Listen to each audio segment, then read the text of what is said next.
Long Island medium Theresa Caputo's ex-husband Larry Caputo recently suffered a tragic accident.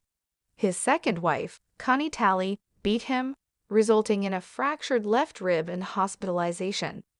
He is now seriously ill and all alone. In such a situation, Theresa Caputo has set a shining example of humanity by standing by her ex-husband, proving that compassion and support are much more important for people than forgetting everything about past relationships.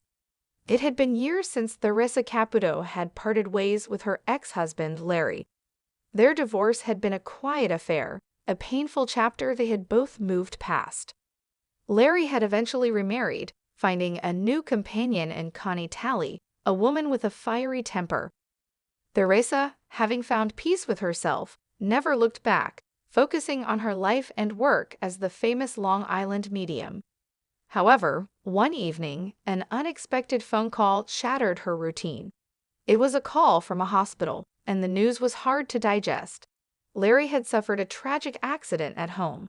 His second wife, Connie, had become violent during an argument, and in the struggle, Larry had been struck with such force that a rib was fractured, and his condition worsened from internal injuries. He was now hospitalized and struggling to survive, all alone. Connie, overwhelmed with guilt and fear, had disappeared without a trace. Despite the painful history, Theresa couldn't ignore the voice inside her. She knew she had to be there for Larry, not as a wife, but as a human being who understood the depths of pain and suffering. The past may have been difficult, but their shared memories, love, and years of companionship gave her the courage to put old wounds aside. Theresa arrived at the hospital, her heart heavy but determined. Larry lay in the bed, pale and frail, a shadow of the man she had once known. She stood by his side, her presence a quiet comfort in the sterile room. There was no need for words at first. The air was thick with unspoken regrets, but Theresa refused to let anger or resentment cloud her judgment. She had always believed that the power of compassion could heal, and she would prove that even in their darkest moments, humanity had a way of bringing people together. "I'm here, Larry," she whispered, her voice soft yet resolute. "You don't have to go through this alone." Larry opened his eyes weakly, his gaze meeting hers. The years of bitterness and unresolved feelings seemed to melt away, replaced by a profound sense of gratitude. He had no words to say, but the look in his eyes said everything. Theresa stayed with him through the night, offering him what little comfort she could. She called his children, helped arrange for his recovery, and made sure he had everything he needed. In the weeks that followed, as Larry slowly recovered, he found himself surrounded by an unexpected support system.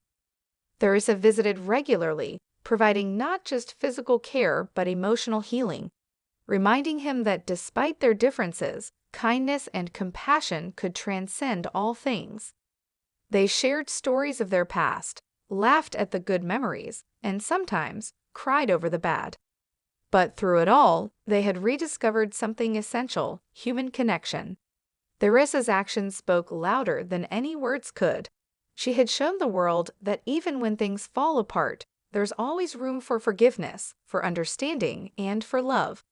She didn't look at Larry as her ex-husband, but as a person in need, and that was more important than anything that had happened before. And so, the tragic accident became a turning point for both of them. It wasn't just about healing Larry. It was about showing that compassion could repair not only broken bodies, but also fractured hearts. In the end, Larry learned that the power of kindness could be a force more significant than the pain of the past.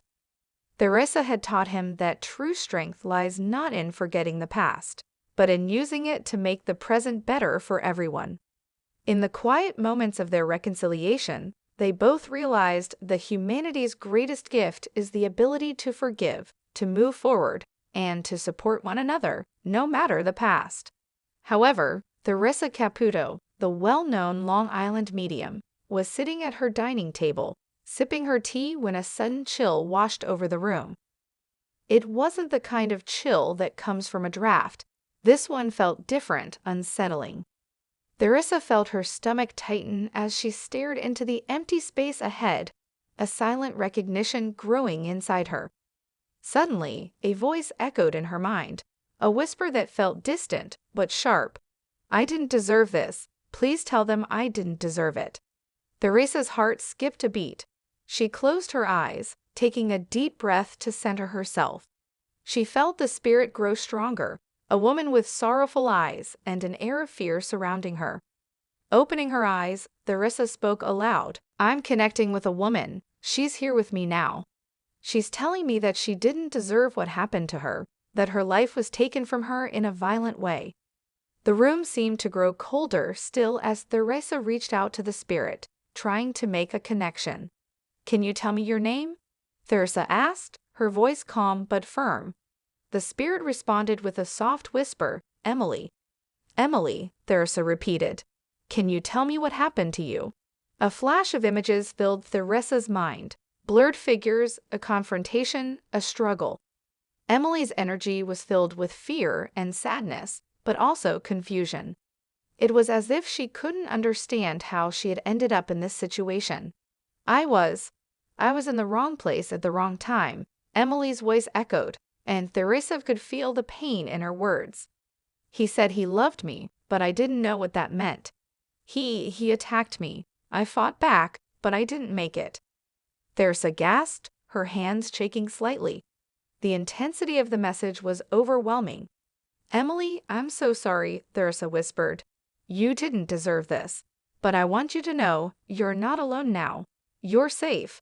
Emily's energy softened, spirit trying to convey one final message. I need them to know I didn't blame them. It wasn't their fault." Theresa's heart broke as she felt the weight of Emily's plea. "Who are you speaking about?" she asked gently. "The people I loved," Emily replied, her voice barely audible. "I want them to heal. I don't want them to carry the burden of my death." Theresa nodded solemnly. "I will pass your message on. They need to know you're at peace now." As the spirit began to fade, Theresa closed her eyes, allowing herself a moment of quiet reflection. The connection had been deep, emotional, and heartbreaking. She knew she had helped give Emily a voice, and that was all she could do. She hoped the message would bring peace to the people Emily had left behind. But for Theresa, it wasn't just a session. It was a reminder of the deep emotional journeys that spirits often had, their stories still lingering in the physical world, waiting for someone to hear them. Theresa sat back, taking a deep breath, feeling the weight of the encounter slowly lift from her shoulders. She knew that Emily, though gone, would find peace, and the message would continue to echo in the hearts of those who needed it most. However, Theresa Caputo, known for her ability to connect with the departed, often makes headlines for her psychic readings. But what happens when the cameras stop rolling and the world of the living and the dead blends together behind closed doors? That's where Larry Caputo Jr. steps in, navigating life with his mom, the famous Long Island medium, and his father's unique experiences with the supernatural. In this fictional tale, we follow Larry as he reflects on what it's been like growing up in a house where spirits are as much a part of the family as his mom's vibrant personality. It's a story filled with moments of surprise, skepticism, and unexpected revelations. Larry Caputo Jr. had always known his mom was different. While other kids would come home to their parents' regular conversations, Theresa's house was filled with something else entirely. The smell of fresh coffee often blended with the air of mystery that seemed to hover just outside the kitchen. A whisper of the dead, perhaps, or maybe just the anticipation of yet another message from the other side. "Mom, are you sure you're not just hearing things?" Larry would ask on quiet afternoons when Theresa would suddenly stop in her tracks, stare off into the distance, and start talking to someone who wasn't there. "Oh, Larry, honey," Theresa would laugh, her hands brushing away the thought like it was nothing. "It's not about hearing things, it's about feeling things." It was both normal and strange all at once. The living and the dead intertwined in their home, like threads in a tapestry. But it wasn't just at home where things got weird.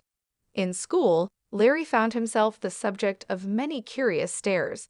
He wasn't just the kid with the famous mom, but the one with a mom who could talk to spirits. "So does she ever talk to your grandma?" a classmate once asked, the curiosity in his voice more piercing than the question itself. Larry had learned to brush it off with a joke or a shrug, but inside, it wasn't always easy. There were times when he wished his life could be more ordinary. But even as Larry got older, he found that the world of spirits wasn't so simple. While his mother's gift might have been a comfort to some, Larry had always questioned it. What did it mean to live with someone who could reach across to the other side? Was it a blessing or a curse? One evening, after a long day of filming, Theresa sat down in her favorite armchair, her eyes distant. Larry was sitting nearby, scrolling through his phone when his mom suddenly looked up, her expression intense. "Larry, there's someone here for you," she said, her voice soft but firm. Larry's stomach dropped. He had always been skeptical of the readings, but in that moment, he could feel a chill in the air, a shift that couldn't be ignored.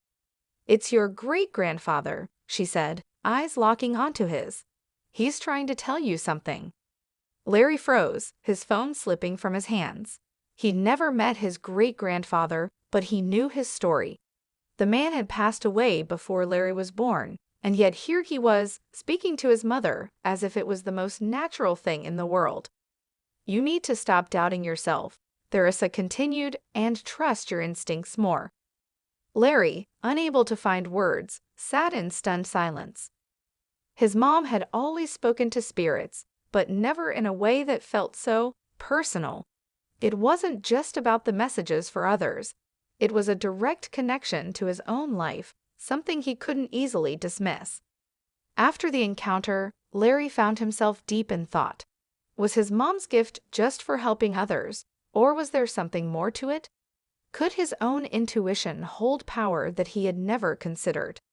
As he sat by the window that night, reflecting on everything, Larry realized that living with a medium wasn't as strange as it seemed. It wasn't just about messages from the dead. It was about understanding the unseen forces that shaped his family's life. It was about connection, both to the past and to each other. For the first time in a long while, Larry smiled. Maybe life with a medium wasn't as different as he had once thought. Maybe it was exactly what he needed to help him find his own path. The days that followed brought new clarity. Larry still had questions, but he was beginning to accept that not everything had an easy answer. Some things were simply meant to be felt, not understood. And in his family, that was the greatest gift of all. However, Theresa Caputo sat quietly in the living room of her Long Island home, the soft hum of the evening breeze flowing through the open windows. Her mind was heavy, weighed down by a moment she couldn't seem to shake.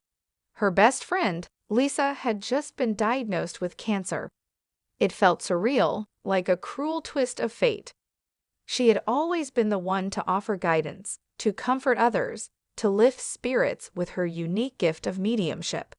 But now, faced with the harsh reality of her friend's powerless, she had seen so much in her years as a medium, had connected with spirits on the other side, but this was different. This was real life. This was someone she loved, someone who had been by her side through thick and thin. The phone call with Lisa earlier that day still echoed in her mind. The worry in her voice, the tears. Theresa had tried to stay strong, to offer comforting words, but inside, her heart was breaking.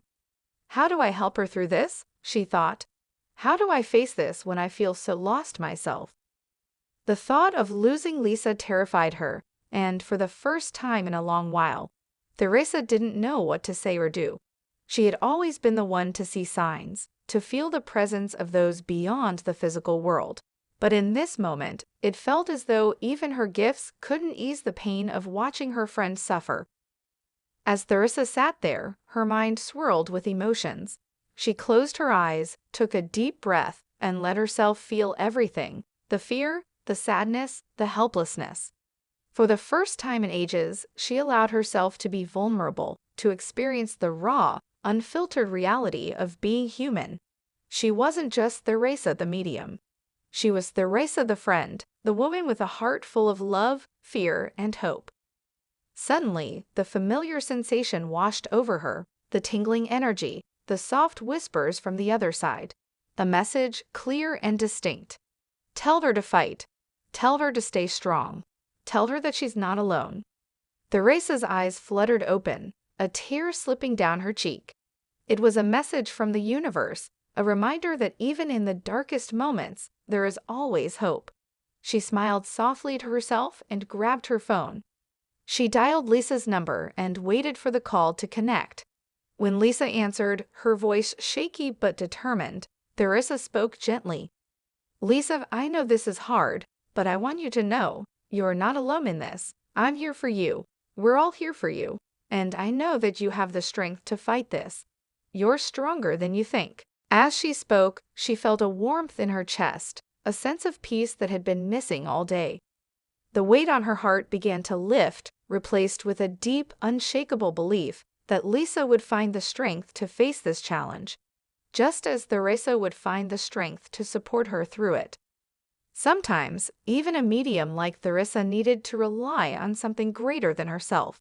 And in that moment, it wasn't about the spirits or the messages from the other side. It was about love, friendship, and the unwavering power of human connection. However, Theresa Caputo, the famous Long Island medium, had just finished a busy day of readings. As she walked out of the coffee shop, her hair pulled back into a messy bun, she spotted a familiar face across the street. It was Lisa, a local hair colorist who had been doing Theresa's hair for years. Theresa waved and Lisa waved back, grinning widely as she approached. "Theresa, it's been too long," Lisa exclaimed, embracing her. "How's everything going?" Theresa smiled, her eyes twinkling with a warmth that came naturally. "Busy as usual, but you know me, always staying positive." "How's the salon? Still doing magic with those colors?" she asked, referring to Lisa's incredible work as a hair colorist. Lisa laughed. "You know it. Just finished a client, and I was thinking of doing something wild for my next one. Bright purple highlights, maybe." As they chatted about hair trends, Theresa felt a familiar sensation, a tingling at the back of her neck. Her smile faded for a brief moment, her gaze softened, and she looked at Lisa with deep focus. "Lisa, I don't know how to tell you this, but someone whose past is trying to reach you. It's very strong right now," Theresa said, her voice steady, but filled with certainty. Lisa froze, a slight nervous laugh escaping her lips. "Oh, Theresa, come on, you know I'm not into that stuff." But her smile faded as she watched Theresa's serious expression. Theresa placed her hand on Lisa's shoulder gently. "I understand if you're skeptical, but trust me when I say this. A woman is here, someone who feels like a mother or a grandmother figure to you. She has a message. She's showing me the color red, and I feel like she's saying something about a significant event in your life, something you've been worried about." Lisa blinked, trying to process. "My grandmother," she whispered, her voice shaky. "She passed away a few years ago, and I've been thinking about her a lot lately, but red? What does that mean?" Theresa nodded. "She's telling me that the red represents the love she has for you, the strength she's always been proud of in you. She's also showing me a sense of peace around you now. Whatever you've been stressing about, you need to let it go. She wants you to know everything will be okay." Lisa's eyes welled with tears, her hands trembling slightly. "I've been struggling with opening my own salon, and I've been so anxious about it. But hearing this, it feels like she's here with me, like she's supporting me." Theresa smiled, a sense of warmth in her gaze. "Your grandmother's love is always with you. She's giving you the confidence to take that next step. Don't doubt yourself, Lisa. You're on the right path." The two women stood in silence for a moment, letting the energy of the moment wash over them. Theresa gave Lisa a reassuring squeeze on the shoulder before adding, "I'll leave you with this, my dear. Follow your heart. Your grandmother's spirit is proud of you, and she's guiding you." Lisa wiped her eyes, her smile returning as she looked at Theresa. Thank you, Theresa. I can't believe this happened, but I needed it more than I realized. Theresa grinned. Sometimes the universe knows when you need a little nudge. Just know you're not alone. As they said their goodbyes, Lisa walked away with a newfound sense of clarity. She knew that with her grandmother's